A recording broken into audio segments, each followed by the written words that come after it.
If you know just one thing about Friedrich Schleiermacher, it might be that he supposedly relegates the doctrine of the Trinity to an appendix in his systematics. Well, good news, because you're about to learn a second thing that will reframe and improve everything you thought you knew about that first thing, about Schleiermacher as Trinitarian theologian.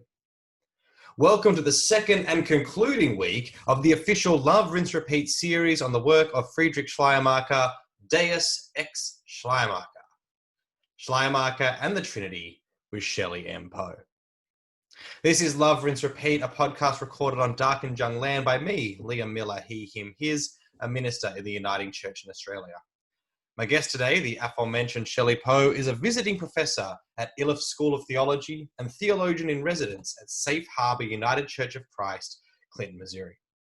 We are discussing her excellent, illuminating, and all-around helpful book, Essential Trinitarianism, Schleiermacher as Trinitarian Theologian, part of the T&T Clark Explorations in Reformed Theology series.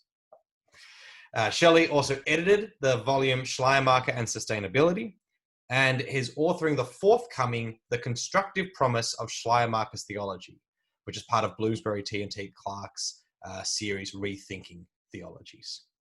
So really, I mean, how could we do any better in terms of guest as we conclude Deus Ex Schleiermacher?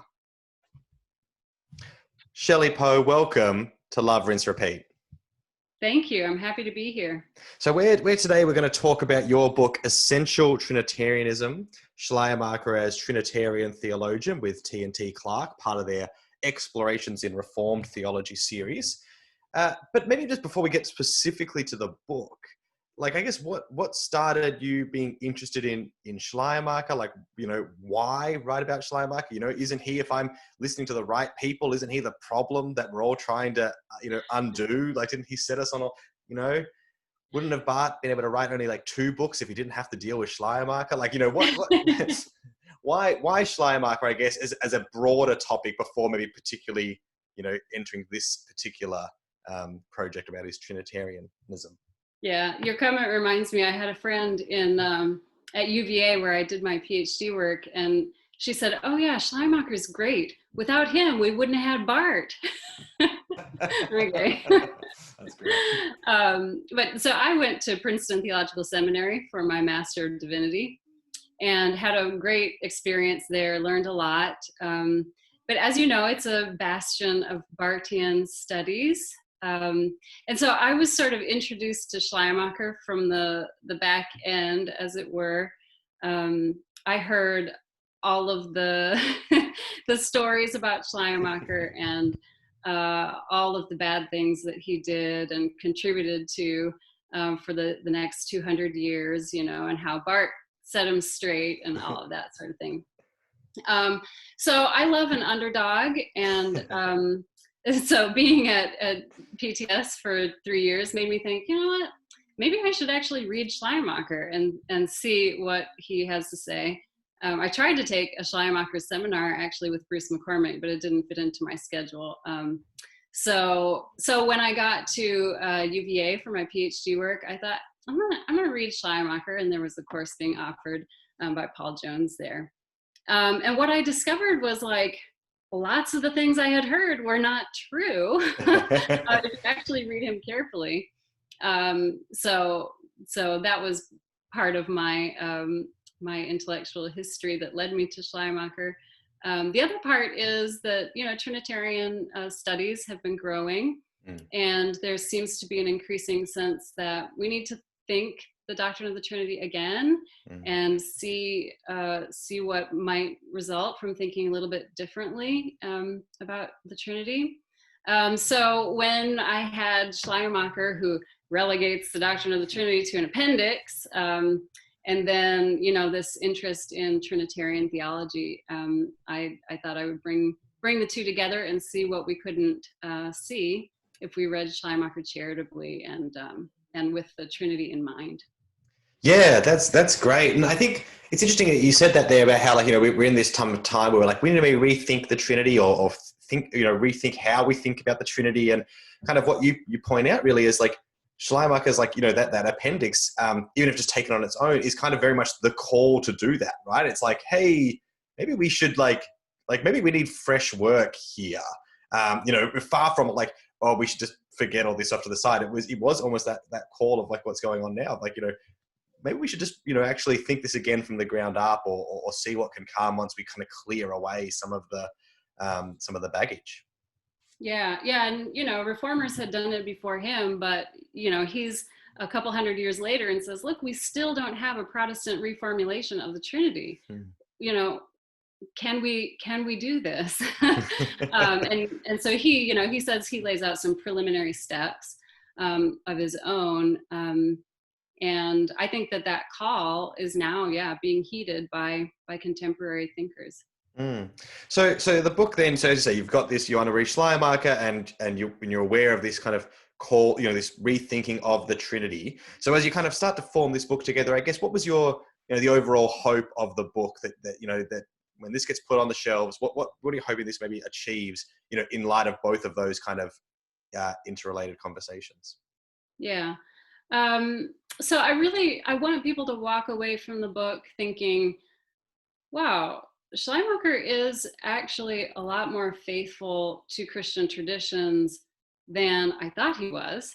So a little bit of rehabilitation of the interpretation of Schleiermacher. But I also want to try to wedge the door open a little bit on what it means to be a Trinitarian theologian. So, we have this idea that what it means to do Trinitarian theology is to talk about the doctrine of the immanent Trinity and the doctrine of the economic Trinity. And we get those straight, and then, voila, you're a Trinitarian thinker. Great job. But I mean, I'm being a little glib here, but there is a very well-trodden road in Trinitarian doctrine. And so I want to think with people and say, well, do we have any room for diversity in Trinitarian thought? Is there any way that one could still be a faithful Trinitarian theologian, but not agree with every jot and tittle that went into Chalcedon or went into other creeds or formulations that are important for your tradition? Yeah, thank you for that. And I think that is really, like, you start that off from really the beginning, that it's the shape of Schleiermacher's theology, as much as any particular words, as you say, or any adherence to, I'm going to hit that jot and tittle, that really give it that Trinitarian shape. So I want to come maybe more specifically to the Trinitarianism, and your arguments there in just a second. But one thing that you kind of almost recommend in your book is to read, if you're reading the Christian faith, Schleiermacher's big systematics, to read it backwards. More or less read it backwards. Can you talk about kind of how you kind of came to that, and why you think there's benefit into that approach? Yeah, so this is not my idea, not an original idea to do this. Actually, it was Schleiermacher's idea. He wrote in his letters to Dr. Lucca, well, he was getting a lot of criticism of the work because of the order that he put the thing into, where people thought the Trinity was an appendix rather than the conclusion. And so he was writing this open letter and said, you know what, maybe I should have started at the beginning, or started at the end and moved toward the beginning. And if I had done that, I would have started with love and wisdom, the divine attributes of love and wisdom. And so my recommendation to read him backwards is to say, yeah, we've gotten so hung up on the introduction and the first part that by the time you get to the latter half of the work, you have so many caveats and conditions, and, he's such a precise thinker. You have all of this in your mind that by the end, it sort of loses some of its force. He thought it was a climactic ending, but I think for many readers, we start with this much energy and then sort of go down. So by starting at the end and sort of highlighting the concrete and then moving toward the abstract, instead of beginning with the abstract in the beginning of the work and moving toward the concrete, I think that can help readers to sort of let go of some preconceived notions about what Schleiermacher is doing, and encounter Christ and the church first before they get to the more abstract things he has to say about eternity and omniscience and omnipotence and all of those.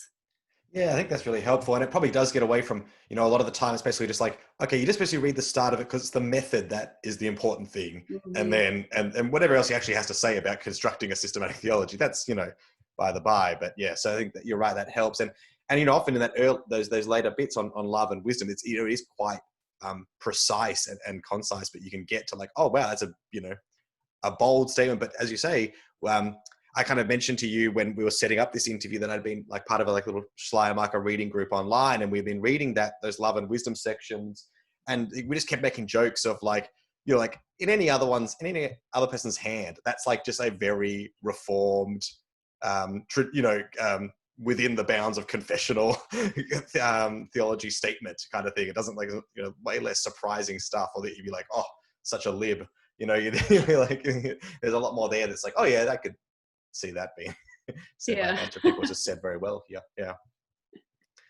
Yeah. So another interesting thing, so you write early in the book, you kind of connect Schleiermacher and Calvin on a few particular points, and putting Schleiermacher in this Reformed tradition, and specifically you kind of talk about them both being anti-speculative theologians, and how this anti-speculative nature really, really impacts Schleiermacher's rejection of immanent Trinitarianism, and then his desire to ground as much as possible in the redemptive union of the divine and human in Christ. And like, again, these seem like pretty decent reasons to, question, that we need to necessarily adhere to every jot and tittle of Chalcedonian, or that we have to kind of break up the approach to the Trinity into economic and immanent, and then, or using the Trinity as some sort of shibboleth that, proves that you're like a legit Christian because you can confess the Trinity.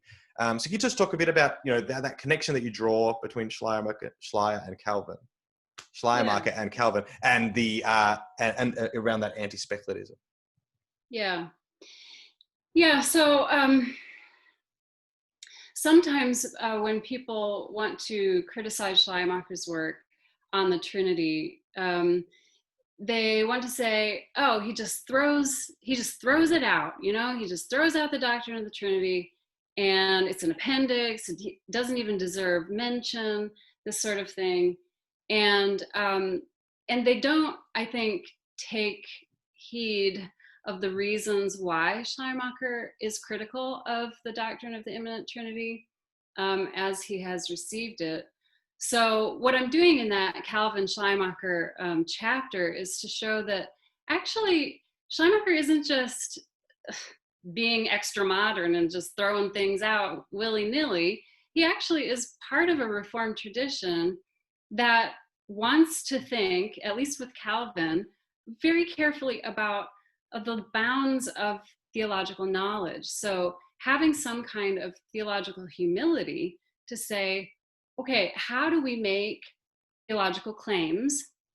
And does the doctrine of the immanent Trinity actually is it a legitimate process by which we get this doctrine?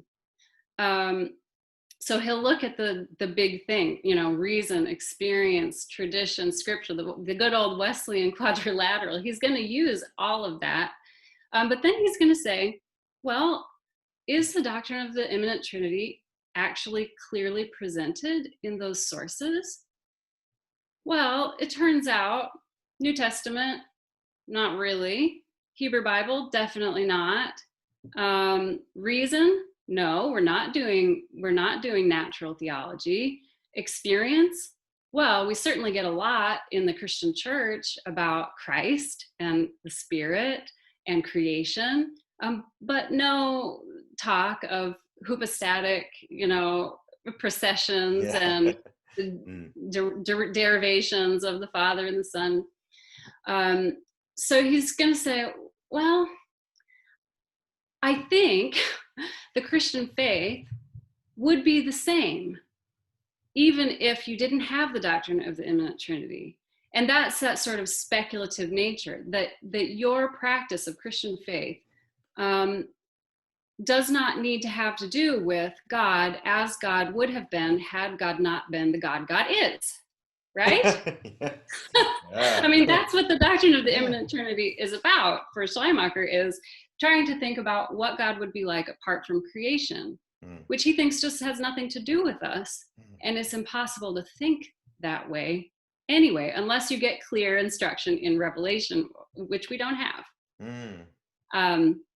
So linking him to Calvin and this anti-speculative tradition really is a way of saying, he's not just flippantly throwing this stuff out. He has some good considered reasons for questioning that doctrine.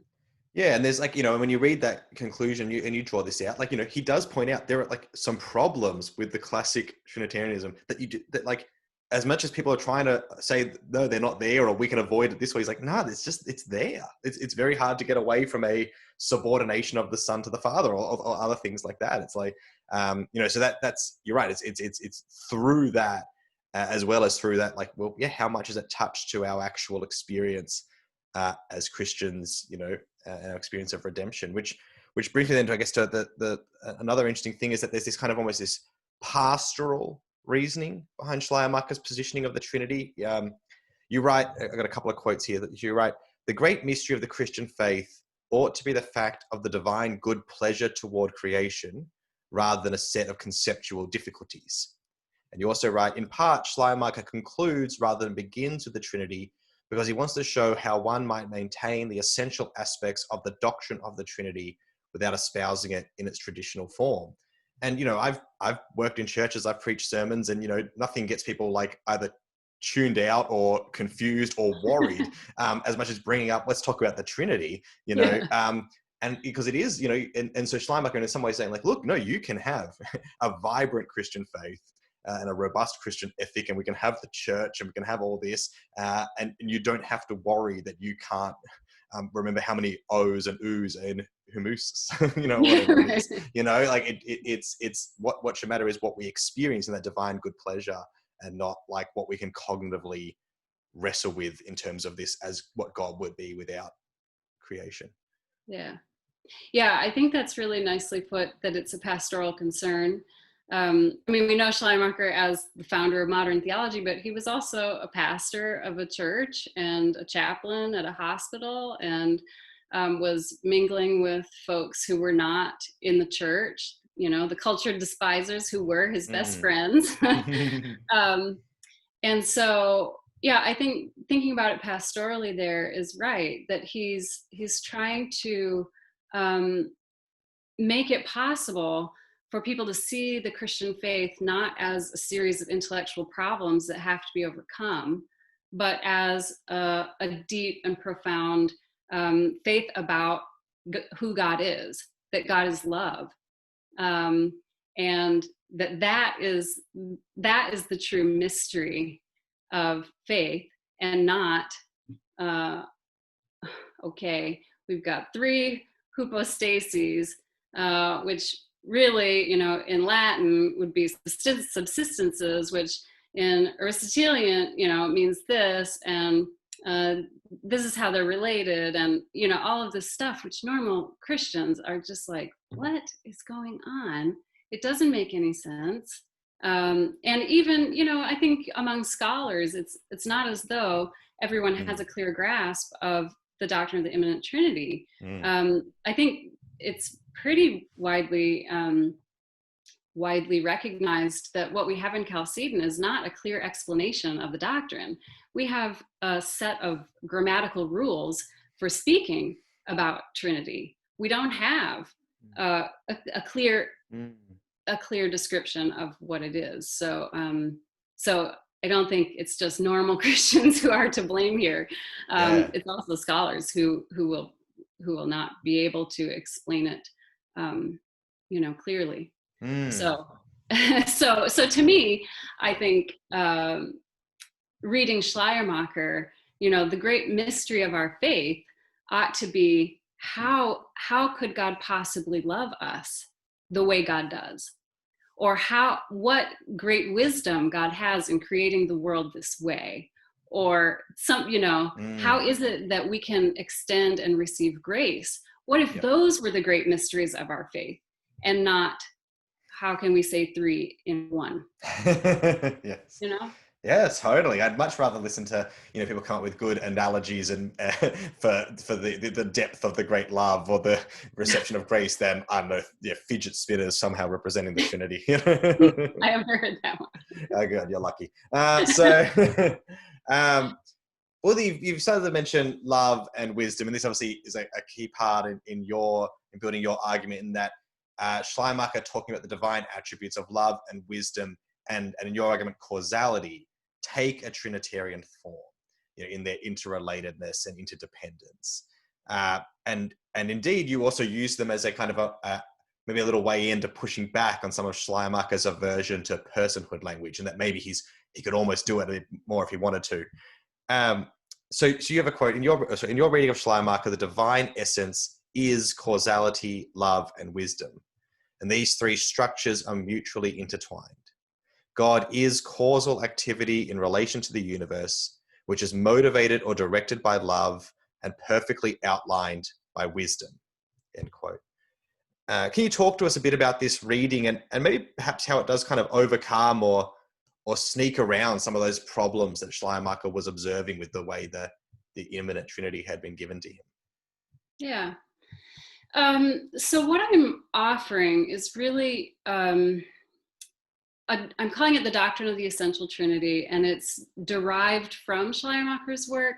And some parts of it he actually does say, but then I sort of go a little bit beyond him as well. So he definitely develops a doctrine of the economic Trinity throughout the entire work. And then at the end, as we've mentioned, he talks about the very essence of God, the very inmost being of God is love. And love is connected to wisdom. You can't have one without the other. And then also in the very beginning of his work, he talks about what God means, what that word God means. And he says the basic meaning of that is the whence of creation, that God is the responsible, basically. God is responsible for everything that is. And so he says at the end that divine love and wisdom could be substitutes for that name God. And in the beginning, he says, whence really is what the word God means. So I bring those together and say, that in addition to his doctrine of the economic Trinity that he develops throughout the work, he also is sort of offering at the end there, in the conclusion, the climax of his work, the motivation for the economy of salvation. So God creates, redeems, perfects, sustains, sanctifies, whatever words we want to use there. Well, why does God do that? Without an answer to that question, you really don't know who God is. So the doctrine of the essential Trinity is a way of saying, this is who God is. God creates, redeems, sustains because God loves. How does God do that? Or why is it that the world looks this way? Well, because God is wisdom. And this is the way that God's love could be manifest most perfectly. And then, well, who is God again? Well, God is the one that's responsible for all of this and does it in a loving and wise way. And so this doctrine of the essential Trinity, I'm saying, gives you more than the doctrine of the economic Trinity alone, because you're really talking about the essence of God, the inmost being of God. But it's not the doctrine of the immanent Trinity, because it's clearly derived from the economy of salvation. We're not talking about God as God would be apart from creation. We're talking about, if we see the economy of salvation, creation, redemption, and sanctification, then what kind of God does that? A God who loves, redeems, a God who is wise, creates things this way so that a love can come about, and that sort of thing. So the doctrine of the essential Trinity doesn't have some of the problems of the doctrine of the immanent Trinity, because, for instance, on the subordination issue, you don't have the wisdom being derived from love, or love being derived from causality. Instead, the relations between those are based on the meaning they have from the economy of salvation. So what does love mean? Well, you're going to have to go read some Jesus, or and so, Yeah. so the concepts and then the way that love and wisdom are going to be related to one another is not on a conceptual level that if you are loving, you must be wise, no. But in the economy of salvation, we see that these are connected. And so those concepts are not genetically related, as in the doctrine of the immanent Trinity, but they are co-inhering based on the economy of salvation. Yeah, I think and similar, like you talk about how they also they contain that a dynamism that points toward activity rather than substance. That yeah, exactly. And again, that's getting away from this kind of God outside of that economy of salvation. No, it's still pointing to the activity of God to redeem and create and all that, but it has that agility then of point toward that movement, which I think necessarily maybe has implications for how we think about the community then that is formed by God and by the Spirit of Christ. That it maybe should be more built around activity and movement than necessarily stasis. Yeah, and theologians before Schleiermacher have talked about God as activity. So it's not as though he didn't read Thomas Aquinas, who talks about pure activity or something. But he does give us, I think, a different set of terms and names for God that that have you less thinking about three persons like we would think of person. You've got the Father, Son, and Holy Spirit somewhere out there, I guess, outside of creation. I don't know how they could be out there because that would be in creation. But anyway, you do have in your mind sort of two dudes and a force. But if you talk about love and wisdom and causality or activity or the source of life, then you're much more likely to try to look for God, not out there kind of sometimes coming into the world and doing things and then leaving again, but you're more likely to see divine love in the love of a parent with a child, or in the love of friends with one another, or the love of lovers, or in the wisdom of a wise community that's doing something skillfully in their neighborhood, or so to begin to see the divine in the world, rather than a sort of otherworldly transcendence that's not connected to the world in a sustained way.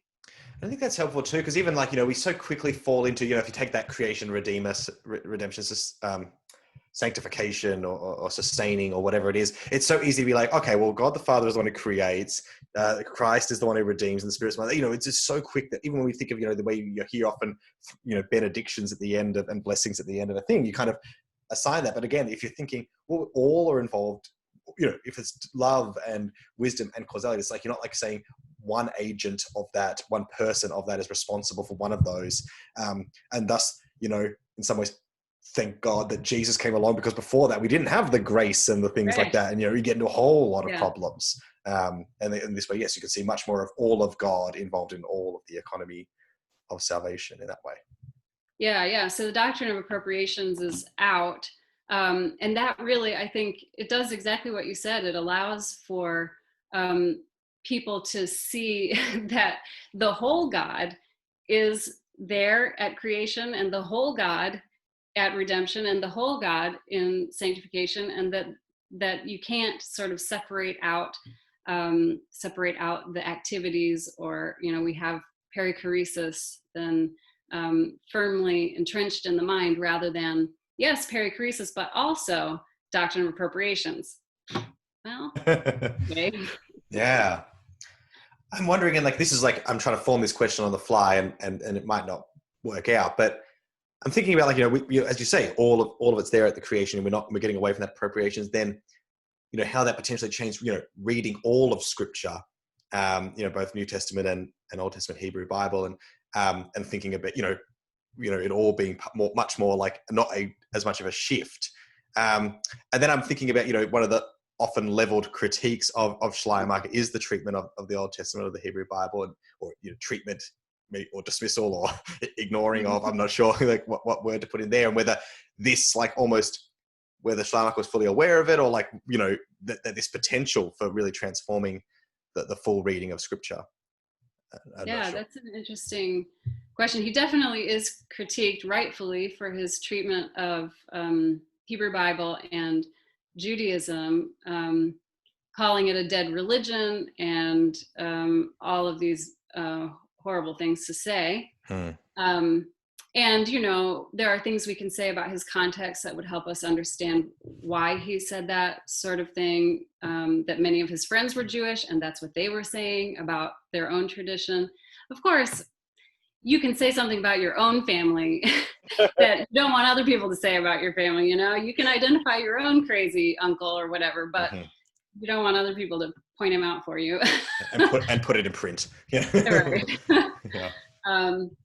Yeah, I mean, one of the things I appreciate about Schleiermacher's reading of Hebrew Bible is that he does not want to read Jesus back into the Hebrew Bible. So he doesn't want to read Isaiah and see the suffering servant as Jesus. Yep. He's going to say, well, no, that was, the Davidic king or whoever it was that they were talking about.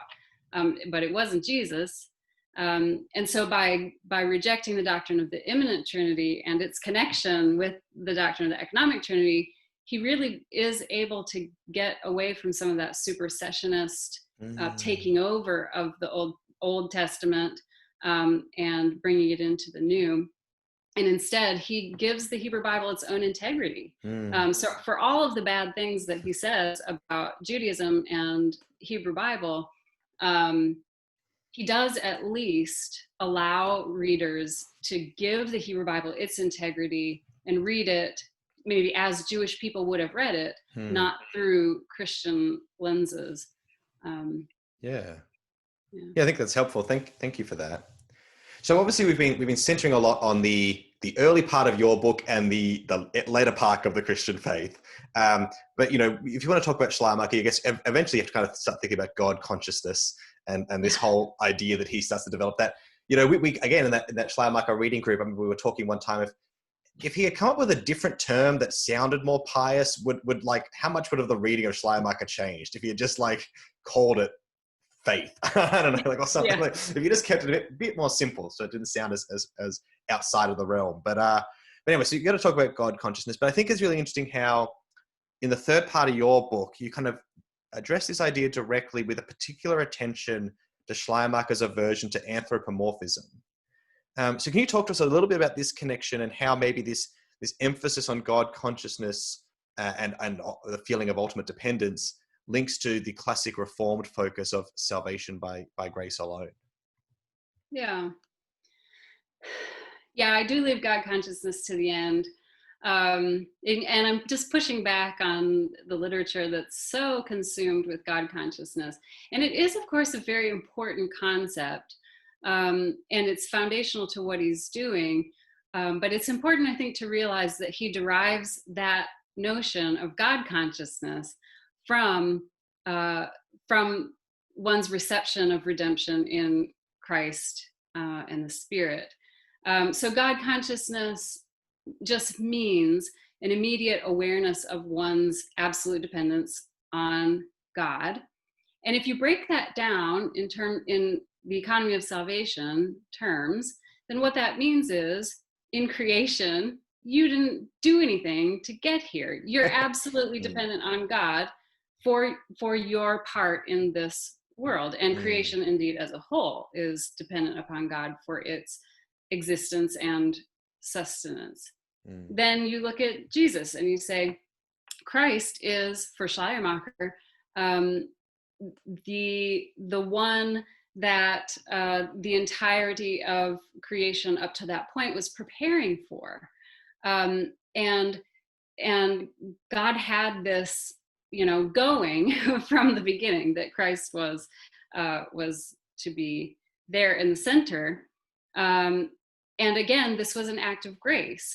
that it wasn't, for Schleiermacher, as though things were going along creation-wise, and then everybody mucked it up, and God has to then intervene and create Jesus to set things right. And in that way, human beings sort of precipitate the action of God in providing for redemption. No, for Schleiermacher, Christ was part of the plan, from the beginning. And that creation and redemption for him really are of a piece. And so Christ too you are absolutely dependent on God for Christ. Not even your sin caused God to give you something that God would not otherwise have done. And then the same thing could be said for the church, and the Spirit of Christ that lives in the church that continues to bring Christ's influence to those who encounter it. So yeah, God consciousness, when you read it in the beginning, you're thinking, what is this? God consciousness, but by the end, you can see, what does that actually mean? It means that at every step of the way, in the economy of salvation, you don't get to claim that you were the reason why any of this happened. That you are absolutely dependent. And that's just what grace is, that creation is a gift, redemption is a gift, sanctification is a gift, and you don't get to say that it's because of your action or inaction or what have you. Yeah, that's great. Thank you for that. That's so helpful. So you appealing to Schleiermacher as a Trinitarian theologian and appealing to him as helping us rethink the Trinity, has some positive, constructive implications for some of the contemporary conversations that are going on, particularly around climate change, climate emergency, sustainability, things like that. So you talk about that a bit in this book, but you've also got an edited volume on Schleiermacher and Sustainability. So can you just talk to us a little bit about that, how this whole wisdom, love, and causality and all that ends up being like how we can actually help us as a resource in formulating Christian responses to the current climate emergency? Yeah. So that edited volume, Schleiermacher and Sustainability, really was a sort of a project that I wanted to develop because I had not paid attention to the thing in Schleiermacher that he thought was so important. He put creation, the doctrine of creation, at the beginning, and God's relationship to the world in the beginning because of his own context and Newtonian science that was, beginning, and the modern university, and how does theology fit into a scientific frame of view. And so he, in his work on miracles and the borrowing propositions from other parts of the university and bringing them into his introduction, he's doing a lot of work there in terms of talking about the harmony between faith and science that I didn't really attend to in the Essential Trinitarianism book. And so I wanted to do that then in the Schleiermacher and Sustainability work, and was able to bring together a number of top scholars who look at various doctrines, not just the doctrine of the Trinity, but various portions of his work, in order to see how they might, how his thoughts might be useful for those concerned with climate justice today. Yeah, great. Thank you for that. I'm just wondering if there's any parallel between Schleiermacher, who finishes the Christian faith and then goes, actually, I better write a good essay about Sabellianism and the Trinity, because I kind of didn't do that enough. And you're finishing your book, like, actually, let me go back and do this one extra thing. Right. To help. So there's those two books. And then, I want to draw our listeners' attention to, you've got another book coming out on Schleiermacher again in July 2021, called The Constructive Promise of Schleiermacher's Theology. And it's going to come out with Bloomsbury, T&T Clark series of Rethinking Theologies. So can you talk to us a little bit about this and what you're hoping to achieve with this book, and how it's been like trying to finish that off in the middle of a pandemic, I guess, is the other question I'm curious about. Yeah, I'm really excited about the new book. I've just sent it off, so it should be out in about a year. And this was really, so people always ask me, I'm at the gym or I'm walking around campus and my friends from psychology or English or whatever, they say, why do you like Schleiermacher so much? Because I'm just always talking about Schleiermacher, or friends or family. Why do you spend all your days thinking about Schleiermacher? And so this book, The Constructive Promise of Schleiermacher's Theology, is really my attempt to answer that question. So I'm looking at the ways that Schleiermacher's thought resonates with and can advance conversations around social justice. Oh, great. So I'm looking at feminist theology and womanist theology, queer theology, a little bit of Mujerista theology and eco-theology, kind of dipping my toes into these other fields, not just Schleiermacher studies, but sort of people working constructively. And I want to say Schleiermacher actually was so ahead of his time on a number of doctrinal issues. So for example, womanist theologians, many of them are not content with a doctrine of the atonement that sees Christ on the cross as a surrogate figure, a substitutionary atonement that might reify Black women's surrogacy roles and keep them in positions where they're being oppressed and taken advantage of, exploited. And so Schleiermacher too, amazingly says some of the same, not the same things about Black women, but his doctrine of redemption, his theory of redemption is quite useful for womanist theologians. So I draw out things like that with feminism and womanism and others to try to show the ways that Schleiermacher doesn't need to stay on our shelves as the founder of Protestant liberal theology or modern theology. No, actually, he says a lot of things that that we should pay attention to. Not just God consciousness. He has a bunch of doctrines that he's really, really good on, I think. And so I talk about Trinity. I talk about Christ and redemption, and then church and spirit and creation, God and creation as well. So I kind of hit those big doctrinal loci and try to offer ways that he can advance the conversation and be corrected by contemporary voices. That sounds so exciting. So we'll definitely get you back on sometime in the latter half of 2021 and talk about that more, and everyone should keep their eyes out for it. But while you wait, prime yourself by picking up a copy of Essential Trinitarianism, Schleiermacher as Trinitarian Theology out with T&T Clark. You can get the paperback version now, which brings the cost down a bit. And it's such a rich book. Like, truly is like, I almost all our questions were from a couple of chapters here, really, because there's so much in them, and we could have gone all over the place. So it's really, if you ever wanted to try to rethink Schleiermacher or try to understand why he might be worth reading and not just dismissed because another German said he should be dismissed. It's good, or actually maybe more so a bunch of Americans who read the second German said he should be dismissed. But yeah, it's just an excellent book, and I think you should definitely check it out, get it for yourself, and tell your local theological library to pick it up. Shelli, thank you for joining us. Is there anything else you want to shout out? Anything other ways people can connect with you, or is it just keep the eye out for the other book? Keep the eye out for the other book, and I've got other stuff coming out as well, but I just thank you so much for the opportunity to speak with you, and it's been a pleasure. Shelli Poe, thank you very much for joining us today.